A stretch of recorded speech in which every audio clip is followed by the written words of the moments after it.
Aviso de contenido. Esta historia aborda violencia sexual, pérdida perinatal y castigo social. Se ruega sensibilidad en la visualización. Nota para postproducción. Tratar las escenas sensibles con contención y respeto, evitando recreaciones explícitas. Ella sintió cuando él entró. El secreto de la habitación cerrada. La frase habría bastado para romper cualquier calma que hubiera quedado en la casa del varón de basuras, pero en la biblioteca, la calma era una costumbre cultivada y una trampa. Lámparas de aceite, estanterías que olían a cera y cuero, un silencio tejido con el raspado de la lluvia sobre el cristal. Elena apoyó la yema de los dedos sobre el lomo de un atlas olvidado, como quien busca un punto fijo en medio de la niebla, y por un instante creyó que la vida podía seguir siendo ese gesto sencillo, un gesto que no exigía respuestas. El viento dobló la persiana, y un coro de hojas mojadas golpeó contra la vidriera. Afuera, la tormenta hacía sonar sus latidos antiguos. Adentro, la casa parecía reducirse hasta ajustarse a la respiración de Elena. Tenía la blusa agarrada con el puño, la barbilla levantada como para desafiar la humedad, y una costura invisible le tiraba del alma. La nobleza que la miraba desde los retratos ya no le hablaba. Sus pretendientes repetían frases aprendidas y se inclinaban con la precisión de los autómatas. Ella los veía pasar y se sentía tan ajena como los libros que nunca abría. Fue entonces cuando la puerta se abrió sin ruido, como si la casa hubiese decidido quebrar su propia regla de silencio. No hubo anuncio. La sombra que cruzó el umbral traía barro adherido a las botas, el olor a lluvia y cueros húmedos. Dante entró como quien no pide permiso a un mundo que no le pertenece. Su figura llenó la puerta, los músculos tensos bajo la camisa, un jersey tosco que no escondía manos de trabajador, ojos que no conocían indulgencia. No era la visita que la noble casa hubiera imaginado, y sin embargo, la irrupción fue perfecta. Un golpe que dejó a Elena en pie con un latido más en la sien. Ella sintió primero el cambio térmico. El aire pareció comprimirse entre ellos, una pequeña cámara donde el tiempo se concentró. Sintió la cercanía, aunque la distancia física aún existiera. Sintió la forma en que su propio cuerpo-atención se desdoblaba en dos fuerzas. Un lado que exigía rechazo por los códigos aprendidos y otro que, inesperadamente, reconocía una voz más antigua que esos códigos, una voz que respondía a la presencia de un hombre que no la miraba con misericordia ni con alabanza, sino con una necesidad áspera, casi animal. No fue una cuestión de belleza ni de promesas, fue la constatación de que alguien la había visto como un objeto real, con peso, con superficie. Las manos de Dante se posaron sobre la mesa, dejando un surco húmedo en el roble. No habló. El silencio entre ellos cargó con siglos de distancia social. Elena tuvo tiempo de medir todas las consecuencias en una fracción. El escándalo, la mano del tío que la llamaría indigna, la posibilidad de ser enviada lejos, un matrimonio obligado con un hombre gris. Todo eso cabía en la punta de un pensamiento. Luego su boca se acercó a la suya, rápido, sin esperar permiso ni argumentos. El beso fue un principio y un corte. No hubo floritura ni ternura sensiblera. Hubo presión, un contacto que reclamaba algo sin nombrarlo. Elena reaccionó con el reflejo de quien se sorprende por una puerta que se abre de golpe. Tiró hacia atrás. Abrió los ojos. Pero algo en la forma en que la boca de Dante buscó la suya en la penumbra la desarmó. Había en ese gesto una violencia que no podía confundirse con amor, y sin embargo, también había una urgencia que la tocó donde el mundo le había dado pocas cosas. La sensación de ser deseada con verdad, aunque esa verdad doliera. No era posible leer ese instante con los códigos de los romances. La violencia de poder flotaba en el aire, una realidad que el guión social no disimulaba. Dante era un capataz. Su vida se había templado en campos y órdenes, no en jardines de etiqueta. Elena, por su parte, era una joven recién extinguida de costumbres que la imitaban. Si hubo consentimiento, fue complejo, enmarañado con culpa, necesidad, miedo y atracción. No había heroísmo ni culpa simplista. Había una lucha en la que las normas estaban del lado de Elena y el deseo, en su crudeza, del lado de Dante. El lector debe entender la tensión sin que se romantice la coacción. La historia nombra una fractura moral que no puede homologarse con pasión romántica. Cuando la boca de Dante tocó por segunda vez la suya, esta vez más lento, el mundo se irguió bajo una sola regla, la de la habitación cerrada. Era una habitación que hasta ese momento había sido refugio de Elena, detrás de sus cortinas de terciopelo, con su escritorio cubierto de cartas sin enviar, con la pequeña lámpara que proyectaba halos de cera derretida. En un gesto que la misma casa parecía dictar, la puerta se cerró con llave, y el kit del secreto se transformó en prisión y en santuario al mismo tiempo. Todo lo que sucedió allí dejó de pertenecer a la fuera. No es necesario describir detalle por detalle lo que ocurrió. Sobra decir que la memoria de Elena guardó sensaciones. La saliva salada, el roce de la camisa de Dante contra su piel, el peso de las manos firmes que la sostenían, la respiración que se mezclaba con el ruido de la lluvia. También guardó el sabor de la culpa, un gusto metálico que vino después, cuando la casa volvió a su lugar y los retratos parecían acusarla con sus miradas inmóviles.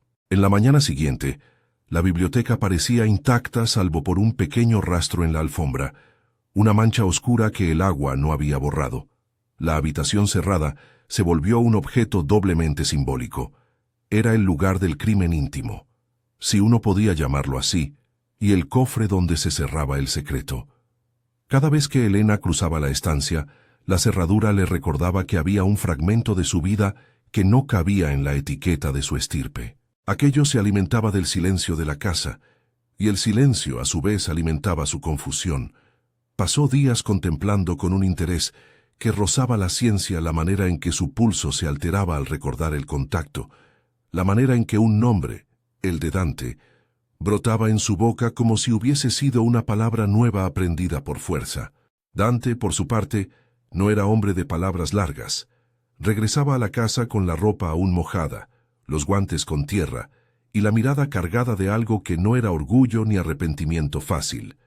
Con la misma brusquedad con que irrumpió, se volvió un visitante furtivo. Entradas en noches de viento, mensajes en servilletas, una nota escrita en tinta donde en lugar de promesas había planes y mapas. No buscaba casar a Elena ni convertirla en heroína de su propia historia. Buscaba un espacio fuera del orden establecido donde ninguno de los dos fuera acusado. Habló de huir, habló de la costa, de un barco con destino incierto, de nombres que no necesitarían títulos. «Si te voy a convencer», dijo cierta madrugada, apoyado sobre el marco de la ventana, la lluvia marcándole un ritmo en las sienes, «es porque tengo algo que mostrarte, una vida lejos de todo esto». «¿No lo quieres?» Elena lo miró a la luz trémula de la lámpara. No sabía si lo que le turbaba era la promesa de libertad o la forma en que Dante la proponía. Áspera, sin discurso, como si lo que ofreciese fuese un saber práctico. Tener un hombre capaz de abrir puertas en la noche era a la vez una ventaja y un nuevo riesgo. Era consciente de que su posición, tal como estaba, tenía un precio. Vivir en el rigor del pudor impuesto, aceptar un matrimonio con el vocabulario correcto, ser exhibida en salones donde su voz sería moderada por abanicos y sonrisas. La huida, sin embargo, implicaba un abismo distinto.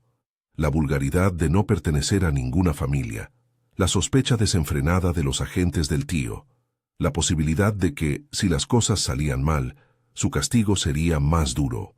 El plan se fue armando con piezas pequeñas. Una mochila con ropa modesta, 2 monedas guardadas en un libro, la promesa de una noche sin luna. Rama, la ama de llaves, parecía al principio la única persona en la casa dispuesta a comprender la urgencia de Elena. Era una mujer de rostro curtido, manos rápidas, ojos grises que habían visto demasiadas tormentas. Rama había criado a Elena desde la niñez después de la muerte de su madre. Conocía los caprichos del varón y la rutina de sus humores. Por eso Elena eligió confesarle algo que aún no tenía forma: la certeza de que algo en su vientre había cambiado. La noticia no fue una frase limpia. Llegó envuelta en vértigo y náusea, en la sensación de que su cuerpo le hablaba con una lengua extraña. «Creo que estoy embarazada», murmuró Elena una mañana, con la taza de té temblando entre las manos. Rama no mostró sorpresa en el rostro. Su expresión fue una mezcla de protección y cálculo, como si evaluase riesgos y posibles ganancias. Respiró hondo, y con esa voz siempre práctica, dijo: «Tenemos poco tiempo. Si es lo que dices, tenemos que decidir ahora. No hay lugar para dudar». Esa misma tarde empezaron los preparativos. No eran grandiosos: 2 mudas de ropa, una mantita, el dinero que Elena había escondido en el atlas. Dante marcó un punto donde se encontrarían: el granero viejo, fuera de la vista de la servidumbre, que no debía saber de su complicidad. Hablaron en susurros, con la lluvia tapando las palabras por fuera y la habitación cerrada, asegurando que nadie oyera por dentro. Pero el secreto, por más que uno lo esconda, gobierna con su propia energía. Hay personas que convierten la confidencia en una moneda. Hay gestos que delatan una intención. Rama, que había sido en un tiempo protectora, comenzó a mirar a Elena con la precisión de quien calcula. No era maldad pura, era supervivencia.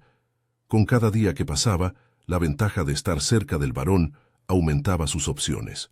Elena lo sintió en la forma en que Rama demoraba las respuestas, en cómo a veces la mirada de la criada buscaba algo más allá del afecto. Aún así, Elena eligió confiar, porque quien tiene miedo prefiere creer en un sostén humano. Mientras tanto, la casa parecía alinearse para traicionarlos. El varón, un hombre que gobernaba su hacienda como quien dispone de un reino pequeño, no era cruel sin lógica. Su crueldad se alimentaba del orden. Comenzó a notar detalles: cartas que se cerraban con fuerza, alguna mancha fresca cuando alguien había entrado en la sala a deshora. No eran pruebas, pero eran indicios. Un noble podía cerrar los ojos ante una mentira menor, pero no ante la sombra de la desobediencia. Si algo lo sacaba de sí, era la idea de que su control pudiera resquebrajarse bajo su propio techo. En una tarde en la que la lluvia se confundía con polvo, Elena se encerró en la habitación para contar los días que la habían cambiado. La casa tenía el paso medido por los criados, y en sus sueños la vida volvía a ser una sucesión de pasos que se dan siempre por obligación. Pero la novedad de un embarazo le aportaba una geometría nueva: escuchar a su cuerpo, medir sus náuseas, sentir un escalofrío que no existía antes. Ella tocó su vientre con la ternura de quien se asoma a un secreto ajeno, y por debajo de la piel imaginó una voz diminuta que no había pedido nacer y sin embargo ya reclamaba existencia. Dante, seguro como era también de sus propias decisiones, trajo una propuesta más concreta: marchar la noche del sábado, cuando el varón se quedaba a cenar con invitados y el servicio se dispersaba en festejos. Había estudiado rutas, observado vigilancias, contado horas. Habló con la practicidad de quien hace de la fuga una operación militar, a caballo hasta la villa del río, luego un barqueiro conocido, una pequeña ciudad donde nadie preguntaría por apellidos. Elena aprobó con la cabeza, con el temor clavado en la lengua. Sabía que la esperanza era fina como papel, pero también que quedarse significaba un destino de deshonra o internamiento. Huir era alejarse de un castigo seguro, aunque hacia un lugar de incertidumbre. Prepararon un paquete con pocas pertenencias: una caja de madera con la manta, 2 vestidos, las monedas y la carta que Dante escribió, sin decirla en voz alta. Un compromiso de protección, el aviso de que no habría promesas de riqueza, pero sí la promesa de trabajar codo a codo. Cuando Elena miró la letra, vio trazos toscos y una intención. No podía saber si aquello sería suficiente para borrar el peso de su apellido, pero la promesa era un hilo, y en ella colgó su decisión. A medida que se acercaba la fecha, las tensiones se multiplicaron en la casa. Los criados comenzaban a susurrar, los niños de la familia del varón correteaban más temerosos, como si intuyeran que algo en el aire estaba a punto de romperse. Elena pasó la tarde previa a la fuga en la habitación cerrada, repasando mentalmente cada paso. El lugar la protegía y la asfixiaba. Allí guardaba el último trozo de intimidad que le quedaba, y también la certeza de que, si la traición llegaba, sería el sitio donde todo se sabría. Afuera, la lluvia había cesado. La noche prometía una luna apenas visible. Las estrellas estaban cubiertas por nubes bajas que dejaban al campo en una penumbra pesada. Dante llegó al granero con la chaqueta empapada y el cabello apelmazado. Sus manos olían a heno. Su mirada tenía la firmeza de quien ya no puede echarse atrás. Helena sintió que su corazón se descompasaba, y luego, casi sin darse cuenta, se acordó de los libros, de los atlas que enseñan rutas, de mapas con ríos que siempre desembocan en el mar. Pensó en el mar como quien piensa en un nombre desconocido que podría salvarla. ¿Estás segura?, preguntó Dante en voz baja, como si sus palabras pudiesen ser robadas por el viento. Ella asintió. No era una respuesta limpia. Dentro de ella convivían el terror y el alivio, la duda y la certeza que da el precipicio. Sin embargo, cuando por la puerta del granero asomó una figura que Helena no esperaba, el mundo se quebró en un solo trazo. No fue un hombre de la servidumbre ni un extraño. Fue Rama, con el rostro pálido, los ojos demasiado abiertos, como si hubiese atravesado una carrera. En su mano, una carta doblada que temblaba con la humedad. Helena sintió que la sangre se le retiraba de la cara y que todo el resto del mundo se hacía líquido. Rama no dijo nada. Extendió la carta hacia Dante con un temblor que no conseguía disimular. Dante tomó la carta con la misma lentitud con que quien toma una espada. Al abrirla, los ojos de su rostro se estrecharon. No porque la misiva dijera algo nuevo. Todos los planes estaban ahí, escritos con esa mano ruda que conocía la geografía de la huida. Lo que Dante vio fue la firma al pie, el sello que nadie esperaba, la rúbrica del barón de basuras. ¿Cómo?, musitó Dante, sin poder cerrar la distancia entre la incredulidad y el odio que emergía en su voz. Rama se mordió el labio, y por primera vez el secreto que había guardado con tanta naturalidad se convirtió en confesión. Helena retrocedió, la manta olvidada en el suelo. La carta volvió a ser un pedazo de papel, y sobre ella se posó la verdad como una losa caliente. Había habido un precio pagado por la traición. Había, tal vez, una recompensa que Rama no pudo negar. O quizá había sido miedo. Tal vez la certeza de que la protección del varón era más sólida que la frágil red de promesas de Dante. El granero, que hasta entonces había sido el escenario de la esperanza, se convirtió en cámara de una traición. Dante levantó la vista, y por un momento su expresión fue la de un hombre que había comprendido, en un solo instante, la magnitud de lo que se venía. No hubo amenazas grandilocuentes. Su silencio, más pesado que cualquier palabra, bastó para entender el peligro. Helena sintió el borde del mundo acercarse. Todo lo planeado se deshacía como tela fina. Pensó en la habitación cerrada, en la llave que aún colgaba en la mesa del despacho, como si la casa guardara sus secretos en metal frío. Pensó en la promesa de un hijo que no había nacido, en la posibilidad de ser arrebatada a la luz con el rostro marcado por la vergüenza. En ese instante, puertas en la distancia comenzaron a golpearse, pasos que venían por el camino principal, voces que se acercaban con la cadencia de órdenes. El varón no tardaba en movilizar sus recursos cuando intuyó traición. La lluvia había limpiado los caminos y sin embargo no limpiaría la marca que tenían sobre ellos. No fue necesario más que un grito lejano y luego otra voz, más cerca, llamando por nombre. Helena, con el paquete aún en las manos, vio cómo la oportunidad se cerraba. Dante apretó la carta hasta que los dedos le dolieron. Rama dio un paso atrás, como quien huye de un acto que no puede sostener. La noche que debía ser el puente hacia cualquier otro lugar se convirtió en el umbral donde la casa reclamaba su autoridad. Ella sintió de nuevo cuando la casa la reclamó. Pero esta vez no era la sensación del deseo que la había sacudido semanas atrás. Era pura concreción, el peso de la traición, la certeza de la captura. En la habitación cerrada, un objeto tan íntimo y peligroso como una llave siguió brillando en la penumbra, testigo mudo de que algunos secretos, por mucho que se intente, encuentran a quien los delate. 4 figuras se acercaban ya por el camino de piedra, y la luna, entre nubes de tormenta, apenas alcanzaba a alumbrar sus caballos. Dante juntó el puño, como para contener lo que no debía decirse. Elena apoyó la frente a la madera fría de la pared, sintiendo que el mundo giraba bajo sus pies. Todo se movía con velocidad fatal. Pasos, sombra, una voz que gritó el nombre del varón con autoridad implacable. La habitación cerrada respiró con ellas. La llave tintineó en el fondo del bolsillo de Elena, como un latido que no quería cesar.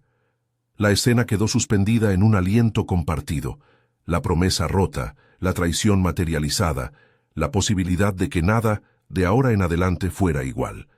Cuéntanos en los comentarios, ¿hubieras resistido o cedido a ese primer instante? ¿Crees que el secreto podía mantenerse o la casa siempre lo delataría? La noche esa vez no trajo la fuga. Trajo hombres con antorchas y rostros endurecidos por la justicia del Señor. Trajo preguntas que no buscaban réplica y órdenes que no permitían discusión. Elena, con la manta aún en la mano, comprendió que la habitación cerrada ya no era solo un lugar físico. Era la cápsula donde se guardaban las vidas que la sociedad estaba dispuesta a juzgar y castigar con rigidez. Y mientras la puerta principal de la casa crujía en un movimiento que parecía dirigir una escena que todos conocían, la sensación persistente que había acompañado a Elena desde la primera entrada de Dante se volvió un registro indeleble. La certeza de que, a partir de ese momento, cada rincón de la casa guardaría un eco de aquello que sucedió entre paredes cerradas. La llegada de los hombres con antorchas no tardó en convertir la noche en una fiera escena de cuchicheos y órdenes, caballos que resoplaron, botas que golpearon la tierra húmeda, y la voz del varón, cortante como metal, tronando desde el fondo del camino. Dante se volvió hacia la entrada con la mandíbula apretada. Por un instante, pareció medir la posibilidad de luchar, de abrirse paso hasta la libertad, como había imaginado 1000 veces en la soledad de sus noches. No lo hizo. Sabía que cualquier resistencia sería una condena cierta, y en su mirada hubo, por primera vez, algo que no era rabia sino presagio. La comprensión de que aquel mundo no perdonaría. Lo arrastraron sin cortesía. No hubo juicio que pudiera escucharse en voz alta. Hubo órdenes rápidas, husmear de dedos por bolsillos, manos que sujetaron con firmeza. Dante se dejó llevar mirando a Elena como quien entrega la última palabra a quien aún puede usarla. Sus ojos clavados en los de ella no buscaban absolución, buscaban quizá un recuerdo para llevar consigo. Elena notó, en la forma en que le apretó la mano con la que sostenía la manta, una petición muda. «Protégete». Su cuerpo, que había aprendido a registrar la cercanía como peligro y consuelo a la vez, ahora solo registró la impotencia. El varón no toleró la afrenta. Tampoco se detuvo a disimular la lección que quería impartir. Control absoluto dentro de sus dominios. Hubo gritos ordenando que se reconociera la deshonra y un revuelo de criados que replicaron la indignación del señor. Dante fue separado, llevado a dependencias donde el barro dejaría de ser sucio y se convertiría en huella imborrable. No se exhibió el acto en público. El castigo que esperó fue más íntimo y más definitivo. Desaparición bajo la excusa de un traslado, rumor de un juicio privado y manos que no volvieron al día siguiente. Las noticias que llegaron después fueron parciales y frágiles, como papeles empapados en la lluvia. Se habló de golpes, de interrogatorios que pretendían sembrar confesiones, de noches largas en celdas sin luz. Al final, cuando se habló de gestos correctivos, la palabra muerte tembló en los labios de quienes la pronunciaron en voz baja, como si al soltarla en el aire la convirtieran en una sombra que podía perseguir a cualquiera. Nadie confirmó un entierro. Nadie dio detalles coherentes. La versión oficial fue un traslado por orden del varón, y la versión no oficial era más brutal. Dante había desaparecido, y con él se llevaban la posibilidad de cualquier reparación. Para Elena, la caída fue más lenta y a la vez más cruel. No fueron solo los ojos del pueblo ni las palabras del varón. Fue el cuerpo que comenzó a doler con precisión de reloj. Los temblores que antes podían atribuirse a la emoción ahora venían acompañados de náuseas, de una sangre fría extendiéndose por la espalda y de contracciones que sorprendieron a todos en una madrugada sin luna. No hubo compasión ritual ni remedios que confundieran la rigidez del destino. La mujer noble fue tratada primero como daño a reparar, y cuando aquello no bastó, como amenaza a contener. El parto fue prematuro. En la habitación donde antes había habido libros y mapas, ahora reinaban manos que trabajaban con la mecánica de un oficio aprendido. Freír paños, insistir contra la fatiga, pronunciar nombres de santos como si fueran órdenes. Pero el latido que Elena había imaginado durante meses no se afirmó en la vida. El niño nació sin vida. Su llanto nunca llenó aquella estancia. La noticia de la pérdida se deslizó por la casa como un rumor que nadie supo nombrar. «Ha habido una muerte», dijeron sin precisar. La palabra infortunio se empleó con la distancia segura de quien no tiene que cargar con el duelo. Hubo, además, algo perverso en la facilidad con que la comunidad convirtió el dolor en sentencia. El rumor se transformó en juicio. La fragilidad de Elena en un espectáculo que venía a justificar la dureza del castigo. Se habló de devolverla al orden mediante la contención, de preservar la reputación de la estancia enviándola a un lugar donde curar los estragos de su mente. No se habló de apoyo ni de reconocimiento a la pérdida. Se habló de conveniencia social, de cómo podían evitarse escandalosas preguntas en los salones. Antes de que nadie comprendiera cómo, Elena fue trasladada a un hospicio para mujeres, una institución con paredes altas y ventanas que miraban al patio como si fueran objetos que allí debían permanecer a la vista sin pedir más. Era un lugar que, en la superficie, prometía curación y recogimiento. En la práctica, ofrecía rutina, poca escucha y la idea de que el silencio interno podía medirse en horas de labores simples y pillaje de memoria. No fue una decisión tomada por médicos que buscaran bienestar para ella. Fue una maniobra administrativa, excluir a quien amenazaba la compostura del apellido.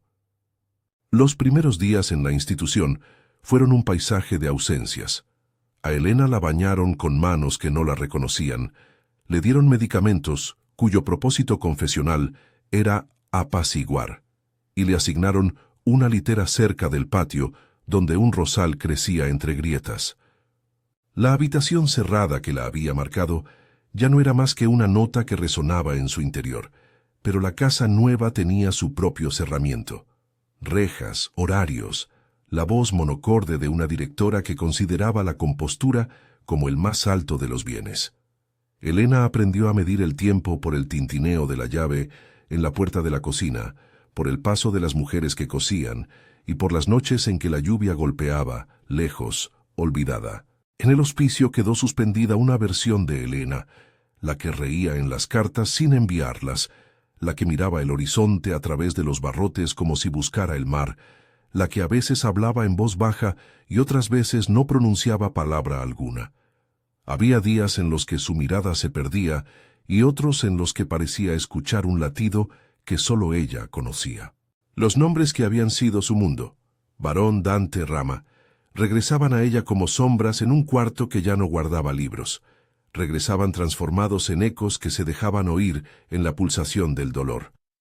Mientras tanto fuera, la vida de la hacienda volvió a sus formas previsibles, vasallos que volvían a inclinar la cabeza, reuniones en el salón, nuevas invitaciones que, con la misma costumbre que el tiempo, borraban los contornos del pasado. La habitación cerrada permaneció con la cerradura intacta, como un relicario que nadie abría. Para algunos era solo un mueble, para otros un deber de silencio que el propio varón vigilaba con la disciplina de quien cuida su honor. Pasaron meses y luego años. El mundo cambió con la lentitud de las estaciones, pero el peso de lo ocurrido no se disolvió. El rumor enmudece, pero no destruye los esqueletos de la historia.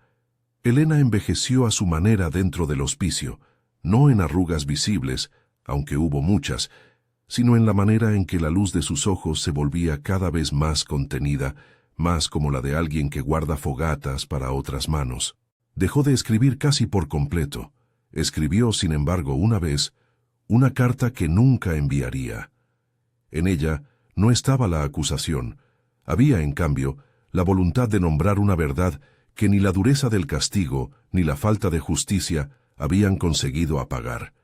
El hijo que había muerto existió y en su nombre quedaba la posibilidad de reclamar algo que no era reparación, sino memoria. Afuera, la tierra siguió su costumbre. Florecieron rosales en el patio del hospicio, brotaron hierbas nuevas entre las losas, y la lluvia continuó golpeando los cristales en el mismo ritmo que Wolfgang, el herrero, juraría haber escuchado aquel día de la primera entrada de Dante. La tormenta, que había sido metáfora y motor, volvió en tardes que olían a tierra mojada. La memoria de Elena se ancló en imágenes precisas: la cerradura de la habitación, el atlas con las monedas escondidas, la servilleta con la letra de Dante. Cada objeto era un vestigio de aquello que había sido y del silencio que lo siguió.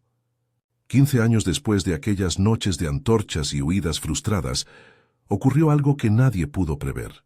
Llegó un joven de rostro ajeno a las normas del lugar. No era un noble ni un criado. Era un muchacho que caminó los caminos con la determinación de quien trae en la prisa un documento que pesa más que su propio cuerpo. Venía desde una ciudad pequeña, con un abrigo demasiado gastado para su edad, y, en el bolsillo del pecho, un papel que parecía haber sido cuidado con un mimo que dolía. Llevaba además un relicario, una pieza de metal oxidada en la que alguien había dejado una pluma de tinta incrustada. Algo tan nimio y, sin embargo, tan cargado de sentido, que cuando la directora del hospicio lo vio, quedó en silencio. El joven pidió hablar con Elena. Dicen que algunas puertas se abren simplemente porque hay una insistencia que las reclama. La puerta del cuarto de Elena se abrió cuando la directora, cansada ya de la costumbre de recibir visitas que no traían noticias, decidió que era tiempo de dejar a alguien acercarse. El muchacho no dijo su nombre de inmediato. Se presentó con la verdad desnuda. Venía de parte de una mujer llamada Clara, que había sido mucama en otra casa. Venía con una carta y con la certeza de que el pasado necesitaba un rostro para no devorar a quienes lo sostenían en silencio. Cuando Elena lo vio, algo en sus ojos que había estado apagado pareció agitarse. No habló, simplemente observó al joven con la lentitud de quien contempla un espejismo al que se ha entrenado a no creer. Él, en cambio, dejó la carta sobre la mesa con la misma delicadeza con la que alguien deposita una reliquia. No la alzó, no hizo lectura. Dejó que los papel y el rostro de Elena hicieran el trabajo. En el pliegue de la misiva había una caligrafía temblorosa, una mezcla de coraje y temor que no necesitaba mayor presentación. La carta de Clara no fue una exaltación. Fue un relato ordenado de lo que alguien que había amado a Dante y había vivido a su lado pudo sostener en su pecho. No buscó exculparlo, no justificó lo que Dante había hecho. Clara, con una franqueza que dolía, habló de la ternura que había visto en él en momentos que no justificaban sus actos, de la dureza que también había comprendido porque ella misma conocía el mundo de mano dura. Contó cómo, tras su propia pérdida y tras la persecución, había decidido criar a un hijo de nombre Rafael con el único afán de protegerlo de las lógicas que los habían destrozado. «No vine a pedir perdón», escribió Clara, con una letra que titubeaba en las orillas.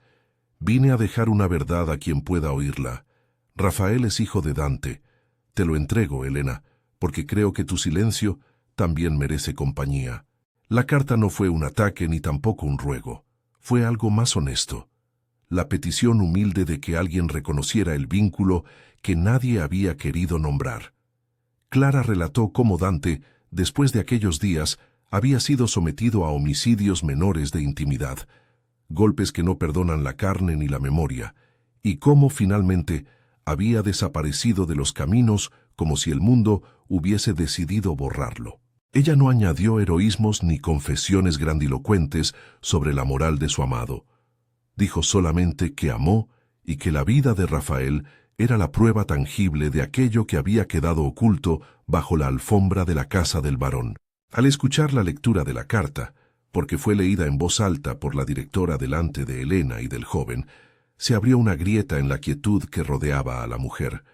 No fue una explosión de emociones, fue, más bien, un movimiento sutil en su rostro. La frente apretó una arruga, la comisura de la boca se endureció, y luego, con una lentitud que juraría haber sido deliberada, una sonrisa pequeña, casi imposible, se dibujó. No era una sonrisa de alegría desbordada. Era la apertura apenas perceptible de una puerta cerrada durante 15 años. Rafael, el joven que esperaba en pie, no dijo que era hijo de Dante por altanería. Lo dijo con la resignación de quien carga con una herencia que duele y con la esperanza de que el reconocimiento hiciera menos pesado el peso de su sangre.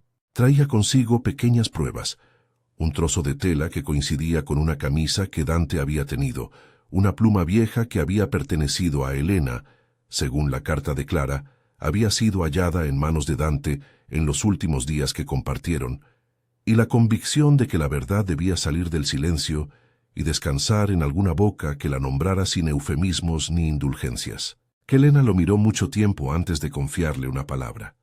En su quietud había una batalla no por perdonar, sino por comprender si la memoria que tanto había dolorido podía ser suturada con reconocimiento. Aquel joven no traía consuelos fáciles ni promesas de enmienda. Traía, sin embargo, la posibilidad de que el pasado fuera reconocido y que el nombre de su hijo, el que había nacido sin vida, dejara de ser un hueco. Rafael no pidió perdón por lo que su padre había hecho. Pidió simplemente que su existencia, legítima en el sentido más humano, fuera vista. Con la carta todavía entre los pliegues de las manos, Elena pronunció su primer nombre en años. No dijo Dante con afecto ni con odio. Lo dijo con la palabra exacta que unía memoria y muerte. Luego, con la calma que acumula el tiempo, tomó la mano del joven. No hubo discursos, no hubo absoluciones grandilocuentes. Hubo un acto simple y contundente: la aceptación de que la historia no podía borrarse y que el presente, aunque imperfecto, merecía una tregua. Rafael explicó entonces la parte práctica de su llegada. Había conocido la carta mucho antes. La había conservado como quien protege una brasa. Clara le había enseñado a guardar secretos con cuidado y a que lo humano no se pierde por completo, aun cuando el mundo castiga con crueldad. Antes de morir, ella había pedido a Rafael que hallara a Elena y que entregara la carta, no como suma de culpas, sino como una pequeña verdad que, en su rotundidad, podría liberar algo. Rafael habló también de su propia vida: la infancia en casas humildes, los trabajos de aprendiz, la forma en que aprendió a callar y a usar la dureza como escudo. No buscó excusas, habló con la honestidad de quien ha visto mucho y sabe que la verdad no almuerza con reducciones. El reencuentro de Elena con la sangre de Dante no borró el dolor ni las huellas de los años. No hubo escenas melodramáticas de un abrazo que lo solucionara todo. Hubo, en cambio, una tarde en la que el rosal del patio del hospicio se abrió en una flor inesperada, y en el olor de esa flor Elena reconoció por primera vez en mucho tiempo una delicia que no la destruyó. Sus dedos rozaron el relicario que Rafael dejó sobre la mesa: una pluma oxidada, el timbre de una letra, pequeñas pruebas que eran al fin demasiado humanas para permanecer en el rumor. Clara, en su carta, había pedido algo más que entrega. Había pedido responsabilidad moral. «Que no sean los silencios de la casa los que dicten la memoria», escribió. «Que la verdad tenga un lugar, aunque sea pequeño, en la boca de alguien que la diga sin querer borrar a nadie». Aquella petición prendió en la voluntad de Elena como una chispa que no ardía para quemar, sino para alumbrar. No vino la venganza, vino la calma que se parece a la comprensión. El varón, cuando la noticia llegó de que un joven reclamaba lo que la casa impedía nombrar, reaccionó con la misma sequedad que había aplicado en todo momento: silencio, negación, defensa del honor. No hubo gesto de reconciliación por su parte. Su mundo se mantuvo intacto en la medida en que pudo mantener la mentira. Y quizá esa fue la posibilidad más dolorosa: que la estructura que permitió la violencia siguiera en pie. Sin embargo, la llegada de Rafael consiguió lo que varias palabras no habían logrado. Convertía la sombra en nombre, y el nombre en posibilidad de historia para una mujer que había vivido resignándose a la invisibilidad. En los meses que siguieron al encuentro, Elena comenzó a recuperar algo que no era libertad completa, ni siquiera paz absoluta, sino un modo de estar en el mundo que había dejado de existir en la institución. Su andar seguía contenido, pero su mirada volvió a recorrer cosas que antes había mirado. La silueta de la biblioteca en la memoria, el olor del aceite quemado, las noches de lluvia. Se permitió, en silencio, abrir la pluma y trazar cartas que ya no estaban destinadas a nadie en concreto.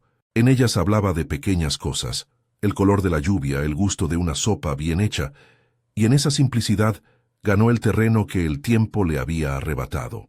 Rafael vino otras veces, no como el hijo legítimo que exigiera posesiones, sino como el vínculo humano que decidió poner su vida al servicio de una verdad que le fue legada. Traía noticias del mundo exterior y también historias sobre Clara. Su ternura para con los demás, su costumbre de dejar un pan extra para quien llegase tarde, la manera en que tejía con las manos para hacer hilo de esperanzas. Rafael no intentó limpiar la memoria ni borrar a Dante de la historia. Habló de él con la misma honestidad con la que Clara lo había en la carta, hombre complejo, hecho de luz y sombra, responsable de un daño que no debía borrarse. Hubo en ese tiempo pequeños gestos que tuvieron el peso de la reconstrucción. Rafael plantó un rosal junto a la ventana del cuarto de Elena. Le trajo, una tarde, un ejemplar viejo de un atlas con una nota en la primera página que decía: «Para que tengas mapas que te lleven a donde quieras, aunque sea dentro de ti». A veces se sentaban en silencio, dejando que la lluvia hiciera el trabajo de susurrar lo que las palabras no alcanzaban. Esos silencios eran tan reveladores como cualquier confesión. La habitación cerrada, aquel lugar que había sido escenario de la primera violencia y luego de tanto secreto, dejó de ser instrumento de condena para convertirse en memoria habitada. Elena la no abrió por capricho ni por celebridad, la vigilaba como quien guarda un retrato con dignidad. No fue un gesto de heroísmo ni de penitencia. Fue la elección de no permitir que el silencio contara la historia completa. La cerradura seguiría allí, pero el secreto que protegía fue transformado en testimonio. En una tarde en la que la tormenta se aproximó desde el oeste, la directora del hospicio organizó una pequeña reunión con mujeres que habían conocido la historia. No hubo ceremonias, se leyeron fragmentos de la carta de Clara, se nombró a Dante con honestidad y se reconoció la pérdida del niño que nunca fue llamado por la vida. Elena escuchó cada palabra con la calma de quien ha aprendido que la memoria no se mide por la intensidad del llanto, sino por la constancia con la que se la sostiene. Al terminar salió al patio y se apoyó en la barandilla. La lluvia fina y persistente mojó su rostro como hace mucho no ocurría. En el aire hubo olor a tierra removida, a hojas, a rosales abiertos. La tormenta ya no era metáfora de ruina, sino un acompañamiento que llegaba para limpiar, aunque solo fuera un poco, la suciedad que la injusticia había dejado. La sonrisa que Elena ofreció al joven Rafael aquella tarde no fue una reconciliación con el pasado ni una bendición sin condiciones. Fue, en su lugar, una aceptación lenta, reconocimiento de que la vida hiló dolor y ternura, injusticia y belleza, y que la continuidad de la memoria podía ser en sí misma un acto de reparación. Rafael no fue una reparación total. Fue una herencia que, en su simple existencia, posibilitó que el nombre del hijo muerto tuviera un eco que no se extinguiera en soledad. La última imagen que la historia dejó, y la que quedará como cierre de este ciclo, fue sencilla y poderosa a la vez. Una mañana, la biblioteca del barón, donde todo comenzó, fue atravesada por un sonido que no había escuchado en años. Pasos lentos sobre la alfombra, la apertura delicada de la puerta. Elena no regresó a vivir en la casa de su infancia. No era su deseo ni su posibilidad. Pero aquella vez la puerta se abrió y alguien dejó un pequeño paquete. Dentro una rosa preservada, una carta breve de Clara y un pequeño objeto que perteneció a Dante. Rafael se quedó en el umbral mirando la casa con la seriedad de quien sabe que la justicia no siempre llega con la contundencia que uno desea. Sin embargo, la simple entrega de ese paquete era suficiente para que algo cambiara. Elena, en su habitación del hospicio, sostuvo la rosa entre las manos. Sobre la mesa, la carta de Clara, leída y releída, parpadeó con la luz que entraba por la ventana. Elena. Su nombre era Elena, pero entre las paredes del hospicio a veces se la llamaba con diminutivos que no importan ahora. Dejó que la flor se abriera a pesar del tiempo. Su sonrisa, cuando apareció, fue tenue y no pretendió borrar ni el dolor ni la injusticia. Fue la sonrisa de quien ha tenido el coraje de mirar la historia con todos sus matices: crueldad y ternura, violencia y cuidado, pérdida y la posibilidad de que algo sobreviva. La habitación cerrada dejó de ser solo un secreto y se volvió memoria activa, no una justificación, no un perdón, sino un testimonio. La historia de Elena, de Dante, de Clara y de Rafael siguió siendo trágica y hermosa, imperfecta en sus perjurios y honesta en sus finales. No hubo redenciones mágicas ni castigos poéticos que cerraran heridas con facilidad. Lo que hubo fue la persistencia de la verdad, el reconocimiento de la carne humana en su complejidad y la elección de mirar, de nombrar y de darle voz a aquello que la casa había querido sepultar.